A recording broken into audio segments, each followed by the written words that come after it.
yalğız aralga yetteylen çıkıp kaptı da bu keme bu yerdelikli tayfun borunu afet uçurar. Kıyıkta bu yetteylen bir aralga çıkıp kaptı. Bular çıkıp kalgandan keyin endi bular şu jenini saqlash uchun, qo'saq to'yg'ilish uchun kun bir qitimla umashcha olaydi ekan. Endi bularga nisbatan bir mas'ul tug'ilibdi. Ya'ni umashni kim usupirdi, ya'ni kim taqsim qilib birdi degan.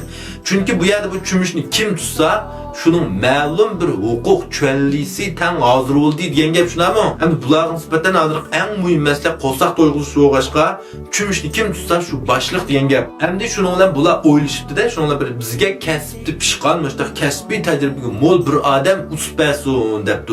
Naqmush kemidiki bir oshpazdan birisi bor ekanda bu yerda. Shuningdan shu usupirdigan bo'pti. Qars buning qo'llariga shundoq chaqqan, shundoq umashni vash usuriga tapmidan iliq jiq ozlig'idan tatib bular rozi bo'libdi. Lekin bir yeri bu oshpaz umashni hammadan shundoq ichiga og'zi kuyib qolsin. Darhol o'stan o'y qechiktirganda shuning bilan bu yer bir ikkisi sal gumonlanib buning nim bo'lgandi deb berib qarsa o erxuyda o'stamon yeni bir tal umash vaka, yeni bir qaç umash vaka. Ma'nun qo'l unir chaqqan bo'g'ashqa umashni 8 qachiq usudiga. 7si men 7 qachini birdan ichdimi? 8-chi qachini oyaga berib yolg'iz ichib oldi. Shuni ola hammasi voy bu bo'lmabdi. Bu kasbiy chumush mart yuqori deb qilsak buni bizning go'lli o'tib bunda qadam bo'lmaydi ekan.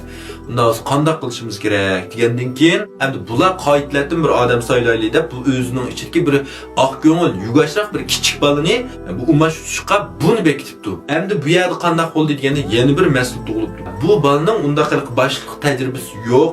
O'zini yugash oq ko'ngil o'g'ashqa endi buning yaxshi niyatlik yaqinlari avg'il turibdi.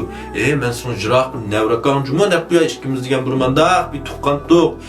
Kemiga chiqqansini men tatib olgan juma deb izlab keldiganlar avg'il turibdi. Shuning bilan endi bu yerda qanday bo'ldi?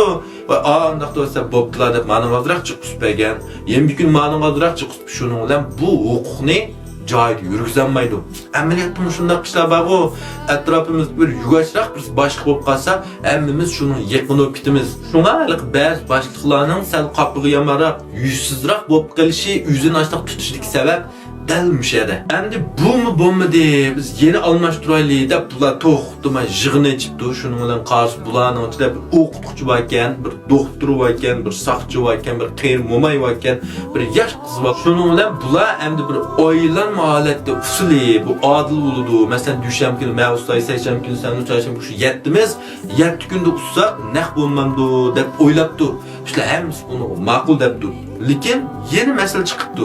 Qanday desanglar, har bir odam haftada 6 kun qo'shiq to'ymay osh qolar ekan, o'z usqan kunilar qo'shiqni aytib to'ydi ekan. Amdalik haq usqa vaqt o'ylaydi, qarshi ozroq qismay haq bugun qo'shiqni to'ymaydi, men uzamgim kelar, chumush tutish, uzamgana jiq, döv sup, qanday yivoldi ekan men qo'shiqni to'yg'izib. Hammasining qalbisi shu xiyol. Demek bu işimi ahmağıldı. Endi bular qanday qilishimiz kerak yoki kim ussa yeni birisi bu nazorat qilsin.